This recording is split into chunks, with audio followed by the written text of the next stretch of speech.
Marcus Spears was a bona fide dude at LSU. A 6'4", 300-pound defensive monster who ate quarterbacks like they were omelets and departed Baton Rouge as a national champion, consensus All-American and NFL first-round draft pick.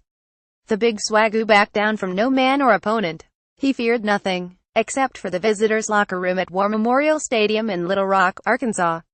"I don't require much. I'm pretty tough. But what I do ask is that the room I'm in not be infested," Spears told ESPN.com.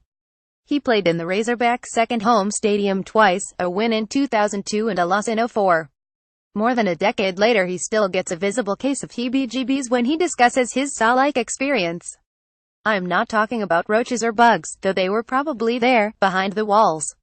I'm talking about nastiness, like germs and disease. Man, I wore my socks in the shower after those games just so my bare feet wouldn't touch that tile." After Michigan's Week 4 trip to Purdue, Coach Jim Harbaugh made headlines when he complained that the Rosad Stadium accommodations were not so accommodating, from a medical table out of the 1920s to a missing X-ray machine to a lack of air conditioning that sent some players to the team bus to cool off. He called for his fellow Big Ten coaches to join him in asking for improvements. Purdue quickly responded via a statement that it would never put player safety in jeopardy for the sake of gamesmanship. It pointed out that a Michigan staffer had done a walkthrough of Rosad in July and that its visiting team manual reads, in bold type, "There is no air conditioning in the locker room. A request can be made for temporary AC," but according to Purdue, Michigan filed no such request. AP Images. Over the past 2 weeks, dozens of coaches have been asked to address Harbaugh's concerns. Some, including arch-rival Ohio State's leader Urban Meyer, backed him up. Most, however, have shrugged it off, just as they have shrugged off old tables and no air conditioning for nearly 150 years of college football. That's especially true for Captain Comeback's coaching elders. "These are football players, for heaven's sake," Vince Dooley said. Between his playing days at Auburn and duties as coach and athletic director at Georgia, Dooley braved enemy hospitality for nearly 55 seasons. "Are we trying to be tough or spoiled? All those years I traveled for games, if I'd walked into a visiting locker room and found a couch and some ferns, honestly, I think I would have been way more insulted than I ever was with the bad stuff." Greeting one's guests with bad stuff, such as cold showers, cramped quarters and funky smells, is as much a college football tradition as marching bands, mascots and pom-poms. Including, on occasion, mold spores that look like pom-poms. "If the visiting locker room is too nice, honestly, I'm a little disappointed," Mike Leach said. You ask any coach or player that question, "What's the worst visitor's locker room you've been in?" and they'll give you 10 answers. While we're in confession mode, this article was really Leach's idea. The night after Harbaugh's comments, the Washington State coach laughed his way through a volume of stories about fallacious facilities. Leach told a tale of visiting Mississippi State during his time as Kentucky's offensive coordinator. When the Wildcats went to load their gear into Davis-Wade Stadium, they walked into what was essentially a bedroom-sized concrete box. Lining the bare walls of that box was a series of naked nails. "I remember exactly how many there were, because I counted them. There were 38, Leach recalled. With 70 players, it meant half the team's pads were hung while the other half sat on the floor. After the team dressed, the players started down the famous spiral ramps that lead to Scott Field. Leach has no idea what the home side's spiral was like, but the visiting side was poured with concrete that had been polished to the point that it was like gray ice." Then Kentucky head coach Hal Mumme gave the team their speech, and they were all fired up and blew out the door, Leach said, and they had to tiptoe down to the field while hanging onto the railing. Were Leach and Mumme angry? "Hell no," Leach said. "As soon as I saw then Mississippi State head coach Jackie Sherrill, I shook his hand and told him I was damn impressed." But the hand that Sherrill shook was all but guaranteed to be dirty, no matter whose hand he was shaking. This is because there were only a few old working sinks in the visiting locker room. These were used or not after utilizing one of 2 toilets located in the center of the room for all to view that had no seats, which were assumed to have been broken off by enraged previous visitors. It is said that LSU would lead visiting teams past the mascot, Mike the Tiger, on the way to the locker rooms to intimidate them. Gerald Herbert, file a photo. The most impressive part, though it was almost artistic, Leach said, a little too excitedly. Sitting on the floor right between the toilets with exactly 1 roll of toilet paper, it was exquisite. Creating art is not the goal. Creating discomfort is, even if that discomfort is psychological. That's why LSU used to make opponents unload their buses and walk to the entrance of Death Valley's visitors' space, passing by Mike the Tiger, holed up in a flimsy-looking cage and agitated so that he would roar irritatingly at his guests.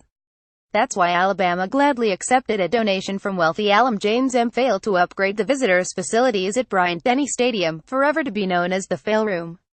And that's why Air Force has warning signs plastered all over the walls outside the doors of Falcon Stadium's visitors' quarters, kindly cautioning inhabitants of the potentially life-threatening effects of physical exertion in high-altitude locations. You know, like Colorado Springs. "We're just giving them a heads up," Air Force head coach Troy Calhoun said, standing in that tunnel 1 year ago. "I think the players from schools located at sea level really need to be warned about the dangers of hypoxia. Schools like, I don't know, Navy. That is a good example, yes. Over the past decade, Tennessee has spent millions of dollars renovating the northwest corner of Neyland Stadium, where posh rooms named for Peyton Manning and Hank Lorisello await the home team and even past letter winners. The other end of the stadium, the visitors' end, looks exactly as it did when General Neyland himself prowled the sidelines. Beneath the beams and girders that support the upper deck is Stadium Hall, a 70-year-old academic building that houses more than 1,000 skeletons to teach America's future CSI stars. Seeing as how the visitors' locker room is surrounded by Stadium Hall, that can make opponents a little jittery, especially if the smell of noted quite cleaned bones goes wafting through the lockers. I don't know what you are talking about, Tennessee legend Johnny Major said last weekend before Georgia's visit into the bowels of Stadium Hall. The former player and head coach admitted that he might have had a malfunctioning, extra-pungent popcorn machine repeatedly parked inside the Stadium Hall tunnel. But dead bodies, oh, no. There was a bad refrigerator down there for a while, had some rotten hot dogs in it or something. But surely no one thought that smell was anything else, right? Surely. The most notorious case of psychological locker room warfare can be found in Iowa City. Since 1979, Iowa's Kinnick Stadium has painted its visitors' locker room pink. Like, all of it, from the walls to the lockers to the toilets. Then head coach Hayden Fry learned of pink's subliminal powers of docility while earning his master's degree in, yes, psychology. Today, those renovated visiting digs are considered among the nation's finest. But they are still really, really pink. Back in the day, Michigan coach Bo Schembechler so despised the paint job and its supposed voodoo that he would have his equipment staff cover every surface with white butcher paper. These days, Schembechler's former quarterback, Harbaugh, has the walls papered with go blue-friendly artwork. Harbaugh notwithstanding, modern visitors to the pink room don't react so much with uncontrollable emotions, be it ignited anger or hypnotic tranquility. After 4 decades, it's become a welcomed rite of passage. I know I am supposed to be deeply offended about the pink locker room, but I love college football, said Penn State head coach James Franklin, who won at Iowa 2 weeks ago, 2,119. I was so excited to get in there and see it. It was kind of like, I've made it. Then we blew a lead in the fourth quarter, and I was like, wait a minute. Besides dividing the lobes of the mind, among the most popular forms of harassment is the division of the room, and as a result, the team lockers, benches and walls are lined in a manner that ensures teams are kept from feeling any sense of togetherness. There's video of us after a big win we had at Texas Tech one night, and you can see what we were dealing with, West Virginia coach Dana Holgorsen said of the Mountaineers' startling 2014 comeback victory at Jones Act Stadium. Guys are climbing over an air duct and there's a wall of lockers right there by the door. It's like a maze. You think, okay, I can just climb up on top of something so everyone can see me, but the ceiling is like 6 feet tall. So you just yell and hope everyone can see you. Hell, I don't care. If I need to see everyone that bad, we can always just junior high it and meet in the end zone. Junior highing it is a frequently considered solution for another frequent problem. Sometimes the issue isn't what happens when a visiting team gets to its locker room, it's getting there in the first place.